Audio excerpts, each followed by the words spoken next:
हरे कृष्णा। नरसिंह मेहता जिनके बारे में मैंने आपको लास्ट सेशन में जिनकी कथा बताई थी, उनके बारे में मैं आपको दो इम्पॉर्टेंट फैक्ट्स बताना चाहता हूँ। पहला कि वो कृष्ण भक्ति में आने से पहले शिव जी के बहुत बड़े उपासक थे और उनकी उपासना के फलस्वरूप शिव जी ने उनको दर्शन दिए थे। तब शिव जी ने उनसे वर मांगने के लिए कहा था। नरसिंह मेहता ने तब शिव जी से कहा था, प्रभु मैंने आपके दर्शन के लिए उपासना की है, किसी वर के लिए नहीं। पर शिव जी ने उनको बोला कि मैं अभी आया हूँ तो तुम्हें वर दिए बिना नहीं जा सकता। तो तब नरसिंह मेहता ने शिव जी से कहा, प्रभु कि मुझे नहीं पता कि क्या मांगना चाहिए, पर जो भी चीज़ आपको सबसे प्रिय है, जो भी चीज़ आपकी सबसे फेवरेट है, वो आप मुझे दे दीजिए। तब शिव जी ने खुश होकर उनको कृष्ण भक्ति का वरदान दिया था। कृष्ण भक्ति का वरदान क्योंकि जो कृष्ण हैं वो शिव जी के आराध्य हैं और कृष्ण से प्यारा उनको कुछ भी नहीं है। और शिव जी बहुत खुश होते हैं जब उनके भक्त कृष्ण भक्ति में लगते हैं, इसलिए उन्होंने नरसिंह मेहता को कृष्ण भक्ति का वरदान दिया था। और दूसरा फैक्ट, जो नरसिंह मेहता हैं उनके जीवन में श्री कृष्ण ने उनको 52 टाइम्स जो हैं दर्शन दिए थे। तो ये दो इम्पॉर्टेंट फैक्ट थे नरसिंह मेहता के बारे में। अभी मैं जो मैंने पिछले सेशन में क्वेश्चन रेज किया था वहाँ से स्टार्ट करता हूँ। क्वेश्चन था, are physical comforts equal to happiness? जिसका आंसर है नहीं। आपने कई व्यक्ति देखे होंगे जिनके पास बहुत पैसा है, पावर है, नेम फेम है, ब्यूटी है, सब कुछ है उनके पास, पर उनके पास एक चीज़ नहीं होती, वो है खुशी। और दूसरी तरफ आपने ऐसे भी लोग देखे होंगे जिनके पास ये कुछ भी नहीं है, ना पैसा है, ना पावर है, ना ब्यूटी है, ना नेम फेम है, पर उनके पास एक चीज़ होती है और वो है खुशी। तो इससे हम निष्कर्ष निकाल सकते हैं कि खुशी का चीज़ों से कुछ लेना देना नहीं है। जैसे कि कोई व्यक्ति है जिसको छोले भटूरे बहुत पसंद हैं, अगर उसको मैं 5 प्लेट ऑफ़र करूं तो वो मज़े से खाएगा। और उसके बाद अगर मैं 10 और उसको ऑफ़र करूं तो वो खा लेगा किसी तरह। और उसके बाद फिर से मैं 10 और ऑफ़र करूं उसको तो वो भी शायद वो खा ले इनो उनो यूज़ करके। और उसके बाद फिर से मैं उसको 10 ऑफ़र करूं तो उसकी सिचुएशन ऐसी होगी कि तुम मुझे कुछ भी ला के दो पर छोले भटूरे मत ला के देना। तो अगर चीज़ें से हमें खुशी मिलती है तो वो चीज़ें हमें हमेशा खुशी देनी चाहिए, राइट? पर ऐसा नहीं होता।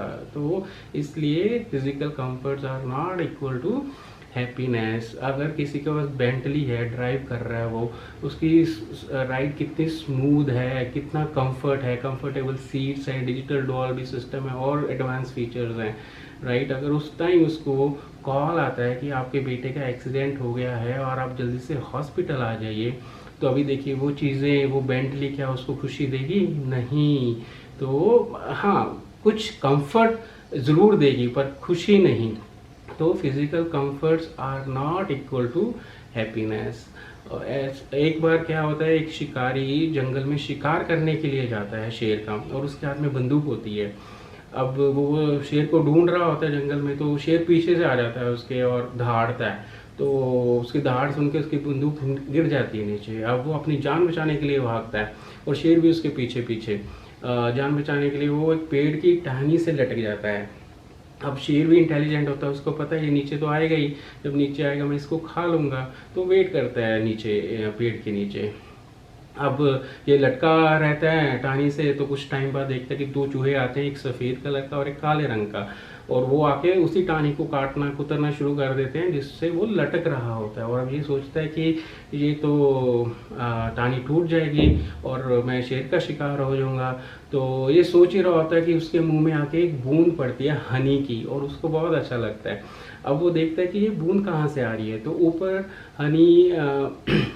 हनी बी का एक छत्ता लगा होता है और वहाँ से वो बूंद आई थी। तो वो उसको लगता है कि और उसको अब वो बूंद और चाहिए होती है। तो वो क्या करता है, अपने आप को इस तरह एडजस्ट कर लेता है कि अगर जो नेक्स्ट बूंद गिरे ना तो वो उसके मुंह में ही गिरे, और बूंदें भी रेगुलर इंटरवल पर उसके मुंह में गिरती रहती हैं और वो आनंद ले रहा रहता है उन बूंदों का।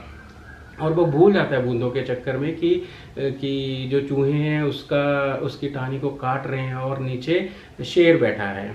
तो अगर हम इस सिनेरियो को अपनी रियल लाइफ पर्सपेक्टिव से देखें तो जो शेर है ना वो रिप्रेजेंट कर रहा है मौत को, और जो दो चूहे हैं सफ़ेद और काला वो रिप्रेजेंट कर रहे हैं डे एंड नाइट को, टाइम को, और जो ये बीज हैं हनी बीज वो रिप्रेजेंट कर रही हैं डे टू डे प्रॉब्लम्स जो हम हर रोज़ फेस करते हैं, और जो हनी की बूंदें हैं वो रिप्रेजेंट कर रही हैं जो कंफर्ट्स, जो छोटी छोटी खुशियाँ हमें मिलती हैं, जैसे कि मेरी प्रमोशन होगी, मैंने नया घर ले लिया, मेरी शादी हो गई, मेरे बच्चे हो गए, मैंने नई कार ले ली। तो ये छोटे छोटे जो खुशियाँ हैं इनको ये बूंदें रिप्रेजेंट करती हैं। और उस व्यक्ति के पीछे अब भगवान अपना हाथ आगे बढ़ाए हुए खड़े हैं कि ये व्यक्ति कब मेरी तरफ देखेगा और कब मैं इसको इस सिचुएशन से उठा लूँगा।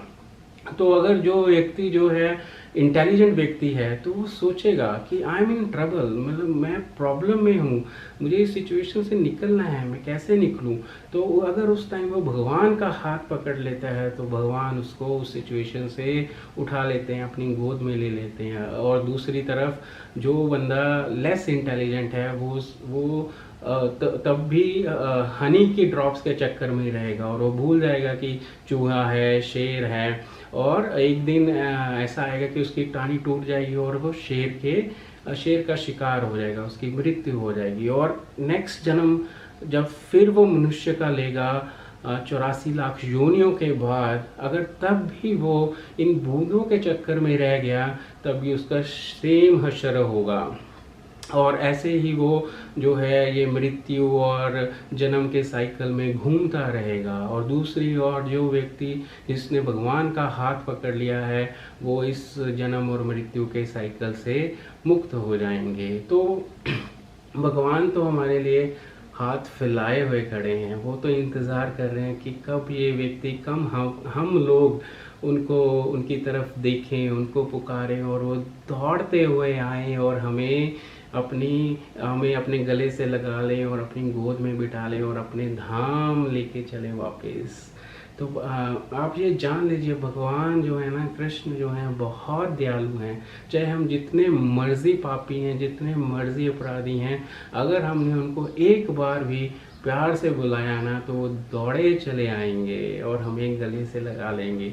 तो एक घटना है, एक इंडियन अमेरिकन कपल जो कि 5-6 साल पहले यूएस में थे, अब पता नहीं मुझे कहाँ है, तो 5-6 साल पहले वो यूएस में रहते थे और वाइफ जो थी वो नास्तिक थी और जो हस्बैंड थे वो कृष्ण भक्त थे और वो घर पे कृष्ण की चर्चा करते रहते थे। पर वाइफ बड़ी इरिटेट होती थी, बड़ी फ्रस्ट्रेट होती थी जब भी वो कृष्ण की चर्चा करते थे, और उनके कई बार झगड़े भी हुए कृष्ण को लेके। तो एक बार वो शिफ्ट कर रहे थे एक स्टेट से दूसरी स्टेट को, और रात को हस्बैंड ड्राइव कर रहे थे, उनके साथ जो वाइफ थी वो पिछले सीट पे बैठी हुई थी, वो 5 मंथ प्रेग्नेंट थी और उनका एक छोटा बच्चा था 1 साल का, वो भी पीछे वाइफ के साथ मम्मी के साथ अपनी बैठा हुआ था। तो अब रात का टाइम था तो उनकी झपकी लग गई हस्बैंड की और कार अनस्टेबल हो गई और खाई में गिर गई। अब जब वो खाई में गिरी तब उसकी जो वाइफ थी ना उनको एकदम बहुत सारे थॉट्स आए कि अब मैं मरने वाली हूँ, हम सब मरने वाले हैं, मेरे बच्चे मरने वाले हैं, हस्बैंड मरने वाले हैं। तो और उनको दिमाग में आया कृष्णा कि मेरे हस्बैंड कृष्णा कृष्णा करते रहते हैं, क्यों ना मैं इनके भगवान को बुला के देखूं, शायद बचा लें। तो ये सोच के वो बुलाती है कृष्णा को, कृष्णा कृष्णा कृष्णा कृष्णा, और जब वो कृष्णा को बुलाती है तो उनकी कार रुक जाती है, वो पलटी हुई होती है कार। अब वो देखती है कि मैं ठीक हूँ और बच्चे को चेक करती है, बच्चा भी ठीक है। तो उसको दिखता है कि दरवाज़ा खुला हुआ है कार का, तो बच्चे को उठाती है और बाहर निकल जाती है। बाहर निकलती है तो फ्रंट में जाके अब हस्बैंड को देखते हैं, हस्बैंड भी विंडशील्ड तोड़ के बाहर आ रहे होते हैं और वो भी बाहर आ जाते हैं, और इतने में पुलिस वाले और हेल्थ डिपार्टमेंट वाले भी आ जाते हैं। और हेल्थ डिपार्टमेंट वाले उनको 2 डिफरेंट हॉस्पिटल में ले जाते हैं। वाइफ हस्बैंड के बारे में पूछती है, हस्बैंड वाइफ के बारे में, बच्चों के बारे में पूछता है, तो सब ठीक होते हैं। तो पुलिस आके वाइफ से पूछती है कि आप बाहर कैसे निकले, तो वाइफ बोलती है कि पिछला जो दरवाज़ा था ना वो खुला था, उससे मैं बाहर निकल आई। तब पुलिस कहती है ये हो ही नहीं सकता, इट्स इम्पॉसिबल, वो तो जैम पड़े हैं दरवाजे कार के, कोई दरवाज़ा खोल ही नहीं सकता, आप उसको खोल ही नहीं सकते। तब वाइफ को स्ट्राइक होता है कि ओह उसने तो कृष्णा को बुलाया था उस टाइम, और ये कृष्णा ने ही उसके लिए वो दरवाज़ा खोला था, ये कृष्णा का ही प्लान था, कृष्णा ने ही उसको बचाया है। और जब उसको वो रियलाइज़ होता है तब वो सोचती है, तब वो प्रण कर लेती है कि अब जो मेरी ये बाकी की ज़िंदगी है ये मैं सिर्फ कृष्ण भक्ति में ही बिताऊंगी। तो देखिए, अगर जो हमारी लाइफ है ना, अगर उसमें भगवान नहीं है ना, तो वो वैसे ही घटी पीसी चलती रहेगी। जिस दिन हम भगवान से जुड़ गए, जिस दिन हमने नाम जप शुरू कर दिया, तब हमारी लाइफ में मिरेकल स्टार्ट हो जाएंगे। चिंता करेंगे तो मिलेगी बीमारी, चिंतन करेंगे तो मिलेंगे बिहारी। बोल बांके बिहारी लाल की जय। तो मेरी आप सबसे रिक्वेस्ट है, आप हरे कृष्णा महामंत्र चैंट कीजिए और खुश रहिए। Chant Hare Krishna and be happy. Hare Krishna.